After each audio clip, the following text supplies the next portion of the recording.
Hello, I'm Jeff Franke, Editorial Director of Manufacturing.net and Manufacturing Business Technology. Welcome to Security Breach. You've probably heard a number of reports citing ransomware as the leading attack strategy within the industrial sector. In some instances, it's been reported that ransomware groups are focusing as much as 70% of their activity on manufacturing enterprises. In one report from ICS security specialist Dragos, it was reported that 65% of all attacks thrown at the industrial sector were of the ransomware variety. And according to today's guest, cybersecurity attacks like this one are never going to be a one-and-done situation, meaning ongoing vigilance against ransomware criminals and the like require ongoing security diligence. Greg Scasny is the CTO of Blueshift Cybersecurity, a provider of security solutions focused on helping small and medium-sized businesses develop and maintain a security posture that simultaneously defends against attacks while working to preserve ongoing operations. Greg, thanks for joining us today. In going back and forth, we talked a lot about ransomware. It continues to be a huge issue within the industrial sector. But just to offer a little bit more background there from your perspective, who do you see as some of the biggest players when it comes to these ransomware criminals? And why are they continuing to go after the industrial sector, and where are they kind of hitting hardest? Well, excuse me. What people need to realize is that, the industrial sector or the business sector, these guys are criminals, right? So, and they're groups of people, and what I try to tell people is listen, don't listen to the news too much. Most of these guys are not going to get caught. They're not going to be what we call, you're not going to attribute these attacks to these guys. They're opportunistic, but they're smart, right? So what I tell people all the time is especially in cyber defense, is that the bad guys are smart too. So you have to think it's not just one guy in his basement or one group of people who are doing this. There are multiple groups doing multiple different things, whether that's the reconnaissance piece and trying to figure out what's out there, to that initial compromise and getting access to a company or a system, and then finding out what that is and then selling that access, right? So it's hard to say who they are, right? They're not usually not here in the United States, right? They're usually going to be somewhere else. They're going to target anywhere that they can get paid. Right. So when you start thinking about manufacturing, critical infrastructure, industrial control type applications that service things that are important, right? So water plants or pipelines or processing plants, think about how they're insured and how they can pay, right? So they know these people will pay because their business is very timely, right? I have to have things that have to happen now. They're more likely to get involved to pay the ransom versus trying to figure out, okay, how do we recover? How do we get our backups back up? How do we do all this fun stuff? You have to make that balance of when you're going to pay, but more than likely they're going to pay the ransom to get back up. So that's the opportunity that the adversaries see, and why they target things like industrial control and manufacturing facilities. So are you seeing any individual sectors that are bigger targets? I mean, we've seen them hit everything from the Colonial Pipeline to meat packaging facilities. Are you seeing anything more specific there? Well, again, for them, it doesn't matter, right? They don't care who it is. They don't care what they do, to be honest. We should probably get into at some point the difference between a cyber criminal, right, versus cyber warfare. A little bit different when it comes to targeting things, but a cyber criminal wants to be paid. So it doesn't really matter to them. They're not going to look for a target. They're going to look, I used to do a ton of offensive security, and offensive guys and real adversaries are lazy. They're going to take the easiest road to get to that paycheck, right? So, and it's unfortunate that, especially with manufacturing and the type of technologies they have to do, it's hard to secure. A lot of that stuff is designed because the data has to happen so quickly, not to be secure. So those things are traditionally difficult to secure. They usually don't have great defensive postures, unfortunately. And so they're always going to take that easy target. So if you have a manufacturing facility and you're an easy target, they're going to get you just the way it is. They're going to take that path of least resistance.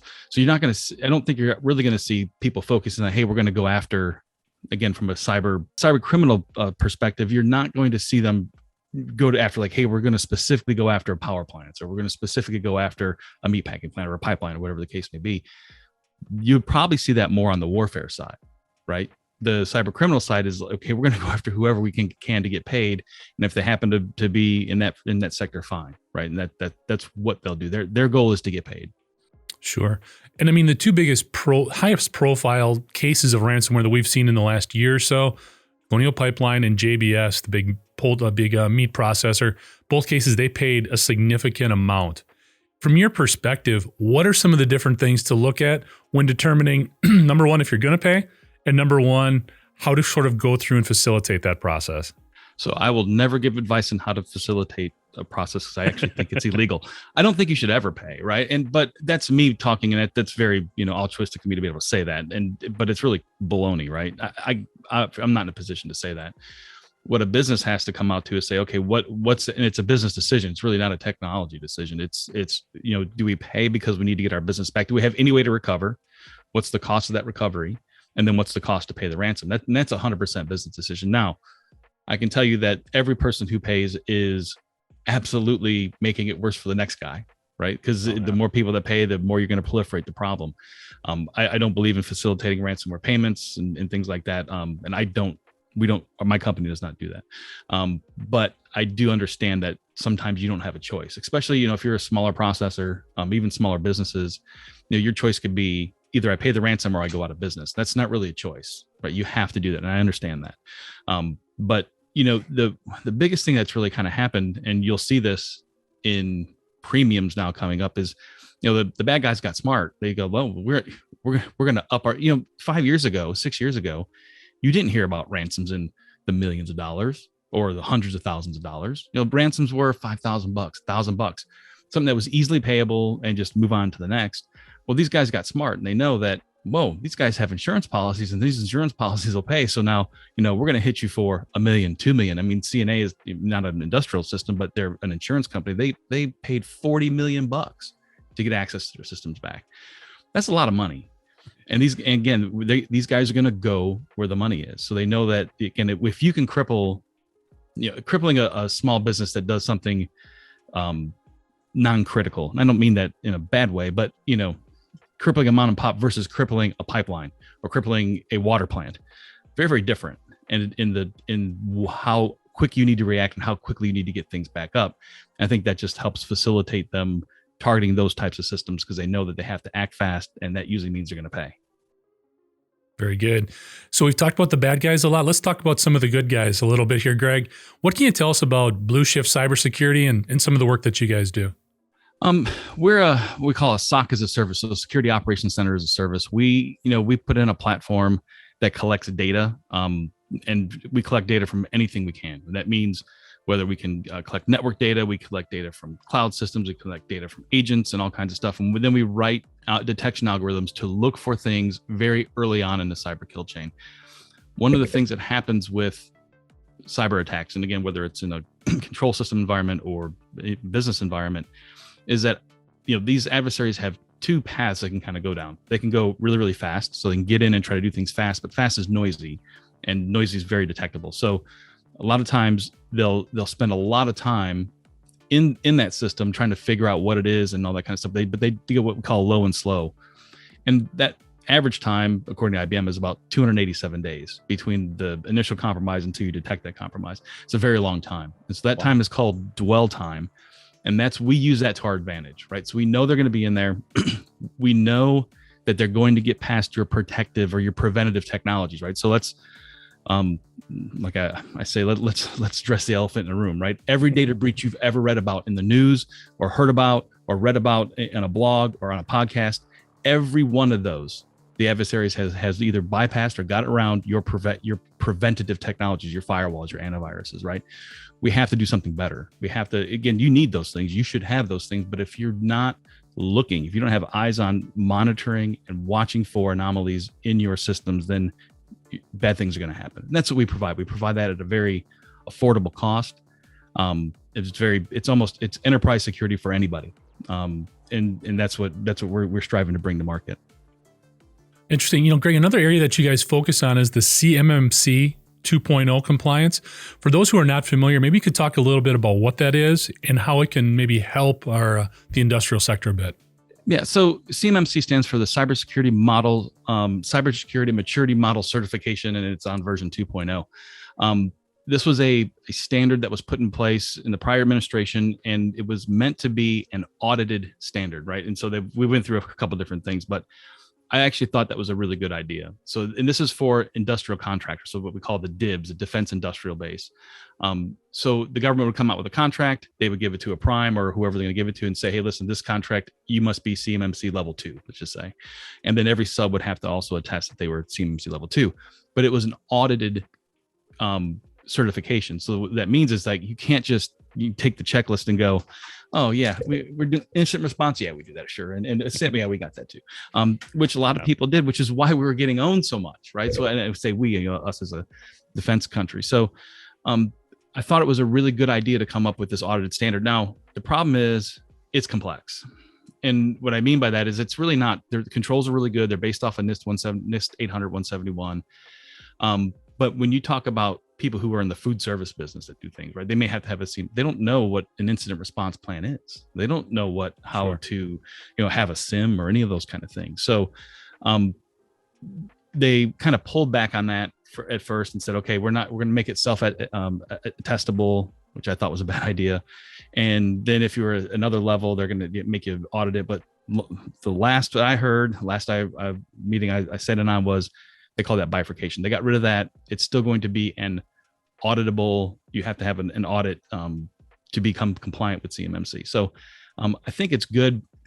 The problem is it's going to be, it's a cost, right? It's expensive to try to go through that stuff. But I think that if we really want to make a difference in our defense industrial base and our defensive cyber and not get owned and have adversaries going after, these lower contractors to get into higher contractors, to get into even more sensitive stuff, we have to do something like this. So that was part of the reason why we put together our platform as well, was to help with that compliance. We meet a lot of the very difficult technical controls that are for CMMC, and then we have partners that can help with some of the non-technical controls, the guards, guns, gates, the policies and procedures and things that you have to do to obtain that compliance. Excellent. When we look at cybersecurity and really a lot of different issues right now going on in the world, we look to things that are going on between Russia and Ukraine.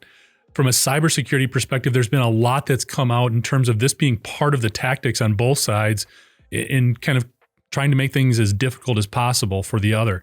What are you seeing and what type of impacts could this potentially have on the industrial sector here in the US?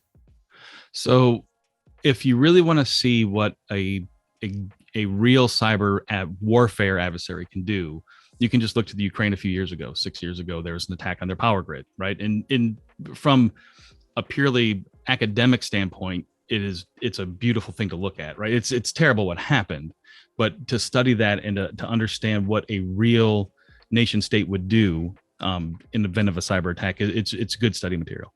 So people need to be prepared for that kind of stuff. There are things happening. We haven't seen a large swath of attacks against the US, right? We do track what's called reconnaissance. So we have part of our platform is we watch for attacks and watch for things happening and people probing things kind of across all of our customers, and we aggregate that back in a big data platform. And we seen, as soon as the conflict started, we saw a huge uptick in reconnaissance activity. So these are more, they're all automated, but they're automated bots out there looking for things that are easily exploitable. So if you have old applications out there, you're not keeping up with your patches, or you have, God forbid, you have RDP open to the outside and you don't have two-factor and all these things you should be doing. They're looking for that kind of stuff. They're looking for weaknesses. They're not doing anything with it yet, but they're collecting that data, right? So when it is time to strike, they can go back and probably, again, this is an assumption on my part, but they can go back and then find those things that are going to be that weak, the easiest link to go in and make havoc. And people need to realize the difference between what would happen in a warfare scenario versus a cyber cyber criminal scenario. In a cyber warfare scenario, they don't really care about your money, right? You're not going to pay the government of Russia, right? They're going to be like, your money doesn't mean anything to me. They're bent on destruction, right? They don't go in with tanks and guns to, extort people. They go there to destroy things. And it's no different in the cyber realm. So again, if there's any time, it's been a good time to bone up on your defensive cyber. Today is the day, right? There's no better day than today. And people need to realize that, because should that happen, again, they can go after, there's so many businesses. I mean, there's millions of businesses in the United States, right? So, and that's in the industrial sector, it's in the private sector, it's in, everything. that they can choose to wreak havoc on. And it's going to be this type of stuff that's non-recoverable or very difficult to recover from. It's not going to be pay the ransom and get my business back. It's be like, oh, how are we starting over? And so people need to realize that and what the risks are, and then take appropriate steps to defend themselves. Makes sense. Greg, going to ask you to put your prognosticator hat on for a little bit. We know about all these different things. We've talked a lot about ransomware already. We know there's a lot of other different malicious activities that are going on out there in the cybersecurity realm. If you had to look over the next 12 to 18 months, and specifically at the U.S. industrial sector, what do you feel might be some of the bigger vulnerabilities or trends that we're going to see?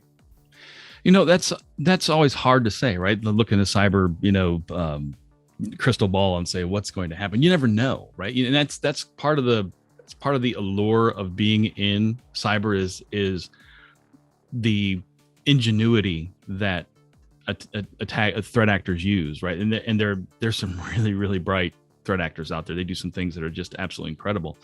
But we need to realize is besides the warfare piece of it, so we don't know when that's going to end, right? That's a relatively new thing.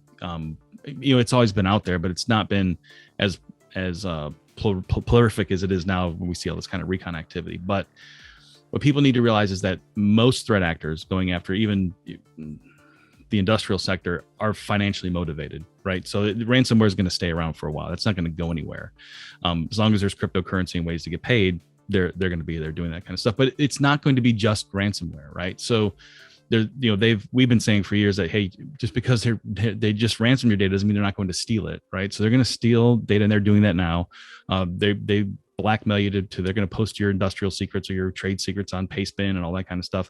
They're going to DDoS your website and try to, they're going to do everything they can to get you to pay and not just hold your data ransom. So you're going to see more of that kind of extortion stuff happening because, again, they want people to pay. You may have had a good backup, but that's fine. I stole your data, and so now you still need to pay. So you see that kind of stuff. With the industrial sector in particular, I think, those people in the ICS and OT cyber defense, right? They understand the differences between how you have to defend those systems, but it actually is kind of specialized, right? So people need to realize that how you have to defend those systems, that what data is actually important, right? So, in an industrial control system, the confidentiality of that data is not super important. It's only good for a millisecond or two. So, it's more keeping access away and guarding that kind of stuff. But those places are sometimes easier targets, right? Because of how their systems are designed and have to work. So they should be on guard all the time. They should have some monitoring in place. They have to watch. You're never going to get away from that human element of watching what's happening and reacting. If people think they can automate that defensive cyber away, they're going to lose, because that's what we've been trying to do. You need to have a really good blend of high automation and then a blend of human interaction with that to be able to make decisions quickly to defend your company. Thanks, Greg. For more information on the work Blueshift Cybersecurity does, you can go to www.blueshiftcyber.com. Thanks for joining us today. To catch up on past episodes, you can go to manufacturing.net, IEN.com, or mbtmag.com. For Greg Scasny, I'm Jeff Ranke, and this is Security Breach.